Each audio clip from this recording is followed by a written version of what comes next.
Hello guys, welcome back to the channel. एक बार फिर से स्वागत है आपका मोहित गर्ग क्लासेस में। जैसा कि आप जानते ही हैं कि सीबीएसई ने इस बार बहुत ज़्यादा मेजर चेंजेस करे हैं और उसके अकॉर्डिंग आपको जो सिलेबस है वो 2 पार्ट्स में डिवाइड कर दिया है, that is term first and term second. Are you worried about your accountancy syllabus? So you have to not worried about it. Mohit Garg classes provide you the whole solution regarding your accountancy. In this video we are provide you the basic knowledge regarding the term first syllabus of 11th accountancy, in which as you look at our screen that this is your book 2021 edition double entry bookkeeping, that is financial accounting, and we are discuss only 2021-22 term first syllabus of 11th class accountancy, which is instructed by myself, that is Mohit Garg. ठीक है, तो continue करते हैं बेटा आज की class. और आज जानते हैं कि हमारे सीबीएसई ने टर्म फर्स्ट में आपका क्या क्या सिलेबस को क्या करा है, इंक्लूड करा है। Term first syllabus is totally based और depend on your MCQ pattern. ठीक है, so you have to develop the conceptual clarity as well as the ability to solve MCQs format questions. ठीक है, आपके पास एबिलिटी होनी चाहिए क्या करने के लिए, MCQ पैटर्न्स को क्या करने के लिए, MCQ टाइप्स के क्वेश्चंस को सॉल्व आउट करने के लिए। तो स्टार्ट करते हैं आज का video and we will discuss in this video we only discuss the syllabus related to the term first and their strategy, how we study in our video and how we cover the whole entire syllabus in our free classes। ठीक है, तो guys हम start करते हैं 11th class का term first का syllabus, that is topic and agenda set by Mohit Garg classes to cover your 11th strategy in MCQ format. As you know that your syllabus chapter number first is your introduction to accounting. कौन सा chapter है dear student? Introduction to accounting. What is accounting, what is the process of accounting, users of accounting. You have to learn about the users of accounting. आपको बेटा क्या discuss करना है? Users of accounting कौन होते हैं। ठीक है, branches of accounting, branches of accounting. ठीक है, in this chapter you also learn the advantages of accounting. What is the difference between book keeping, accounting and accountancy. ठीक है, you also remember this point, accounting and accountancy. What are the qualitative characteristics of accounting, what are the qualitative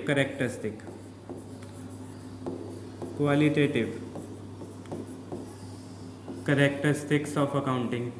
You remember this whole scenario in the first chapter, that is introduction to accounting। ये सारा का सारा scenario बेटा आप कहाँ पे read out करेंगे? You read out in your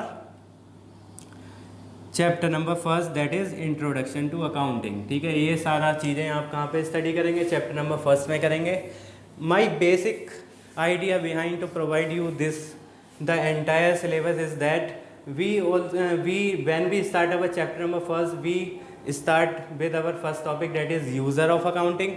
After completing the conceptual clarity of users of accounting, we also provide you the MCQ related to only this topic. After that we are covering the branches of accounting. After that, covering the conceptual clarity of branches of accounting, we discuss the MCQ related the branches of accounting. So here the both the benefit you have to receive, that you have to clear your conceptual as well as your MCQ ability to solve in your examination pattern। ठीक है, after that यही हमारा scenario रहेगा each and every topics को cover करने का, उसके साथ साथ उससे रिलेटेड MCQs को क्या करने का, सॉल्व आउट करने के लिए। उसके बाद बेटा मेरा नेक्स्ट चैप्टर होता है what are the basic accounting terms. ठीक है, इसमें हम क्या डिस्कस करेंगे? बेसिक अकाउंटिंग टर्म्स, जो हमारी बेसिक सी टर्म्स होती हैं, किससे रिलेटेड होती हैं बेटा? अकाउंटिंग से related.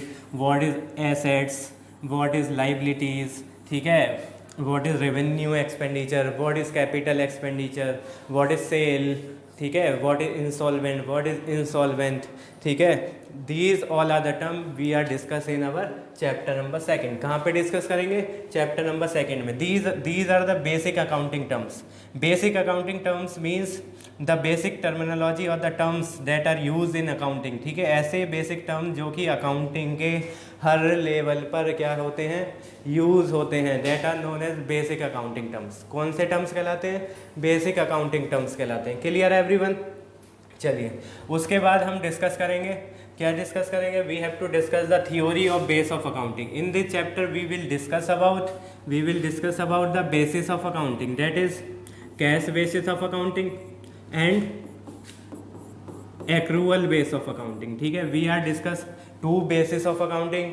First basis cash basis of accounting, another basis is accrual base of accounting. ठीक है, एक्रूअल बेस ऑफ अकाउंटिंग में हम क्या डिस्कस करेंगे कि हमें क्या क्या इंक्लूड करना होता है कैश बेसिस ऑफ अकाउंटिंग में and accrual base of accounting में। Here after that we will discuss about the accounting equation. Accounting equation फिर उसके बाद बेटा हमारा कौन सा चैप्टर होगा? बेटा चैप्टर नंबर 5 होगा, जिसका क्या नेम है? Accounting equation. अकाउंटिंग इक्वेशन क्या होती हैं समझेंगे।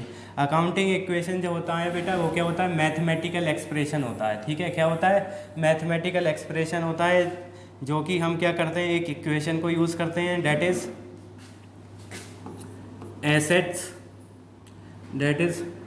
Asset is equals to liability plus capital. क्या होती है बेटा? Asset is equals to liability plus capital. इस इक्वेशन के बेस पर हम बेसिक अकाउंटिंग टर्म्स को बेटा क्या करेंगे? क्लियर आउट करेंगे। सारी की सारी basic conceptuality plus MCQ format में आपको इस चैप्टर के सॉल्यूशन हम आपको मोहितगर क्लासेस से फ्री ऑफ कॉस्ट क्या करेंगे बेटा? प्रोवाइड करेंगे। उसके बाद है बेटा accounting procedure. What are the accounting procedure? क्या प्रोसीजर है? ठीक है, rules of debit and credit क्या होते हैं? ठीक है, ट्रेडिशनल बेसिस ऑफ अकाउंटिंग के क्या रूल्स होते हैं? मॉडर्न बेसिस ऑफ अकाउंटिंग के क्या रूल्स होते हैं? That are discuss in our accounting procedure. After that we have to prepare the journal. This is a base of accounting. ठीक है, ये क्या होता है बेटा? हमारा बेसिक क्या होता है? फर्स्ट स्टेप होता है किसी भी अकाउंटिंग से रिलेटेड इंफॉर्मेशंस को क्या करने के लिए? रिकॉर्ड करने के लिए। After that after preparing the journals we have to do the transaction in ledger. Journal की ट्रांजेक्शन्स को प्रिपेयर करने के बाद हम क्या करते हैं बेटा? उन ट्रांजेक्शन्स को लेजर्स में क्या करते हैं? प्रिपेयर करते हैं, that is known as ledger. ठीक है, जर्नल के बाद क्या प्रिपेयर होगा? लेजर। लेजर के बाद हम अपना नेक्स्ट एक सब्सिडरी बुक होती हैं हमारी, क्या होती हैं? स्पेशल पर्पस बुक्स होती हैं, that is also known as subsidiary book. उसके बाद हम क्या करेंगे? अपनी फर्स्ट बुक्स को प्रिपेयर करेंगे, that is known as cash book. कौन सी प्रिपेयर करेंगे? Cash book. कैश बुक के बाद हम अपनी डिफरेंट अदर बुक्स को क्या करेंगे? प्रिपेयर करेंगे। अदर बुक्स में बेटा क्या क्या आएगा हमारा? Purchase book, sales book, purchase return book, sales return book. ये सारी बुक्स बेटा कहाँ पे स्टडी करेंगे हम? अदर्स बुक्स में। First of all we will discuss about what is purchase book. After that we have to do the MCQ related this chapter.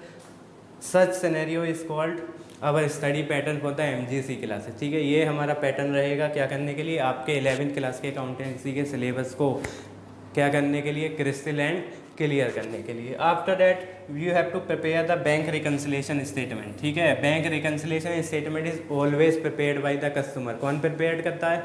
Customer prepare करता है। Why the difference between cash book and the bank passbook is created, what are the reason behind it. इन्हीं reasons को find out करना कि हमारी cash book और passbook के बीच में जो डिफरेंसेस हैं वो किस कारण की वजह से हैं, उसको क्या करना? सॉल्व आउट करना। ठीक है, this is known as bank reconciliation statement. क्या कहलाता है? Bank reconciliation. उसके बाद डेप्रीशिएशन। डेप्रीशिएशन इज क्या होता है बेटा? थोड़ा सा समझेंगे। डेप्रीशिएशन क्या होता है? Permanent decrease in a value of fix asset. जब हमारी असेट की वैल्यू में परमानेंट डिक्रीज यानी कि कंटिन्यूसली क्या आता है? डिक्रीज आता है, due to the many so reasons. ठीक है, बहुत सारी रीजन्स की वजह से। ठीक है, बहुत सारे रीजंस की वजह से, that is known as depreciation. ठीक है, डेप्रीशिएशन हमेशा फिक्स असेट पे लगता है, लेकिन फिक्स असेट में भी हमारी कुछ ऐसे एसेट्स होते हैं जिसको हम डेप्रीशिएशन से क्या रखते हैं? एक्सक्लूड रखते हैं। वो हम कहाँ पे डिस्कस करेंगे? डेप्रीशिएशन पे रखेंगे। Clear everyone? After that Your chapter number 15 is provision and reserve. This is a theoretical chapter. What is provision? What is reserve? What is the difference between provision and reserve? क्या differences होते हैं? Why we create the provision? Why we create the reserve? How we utilize the reserve? How we utilize provision in different conditions. ठीक है, तो here we will discuss only the provision and reserve. What is the difference between provision and reserve? ये सारी चीज़ें हम कहाँ पे discuss करेंगे? चैप्टर नंबर 15 में. This is all about your entire syllabus. ठीक है, further video we will provided with the very beginning of the first chapter in which we cover each and every topic with the help of MCQ. So just keep watch our video, like our channel, subscribe it for the more video. Thank you everyone and have a nice day.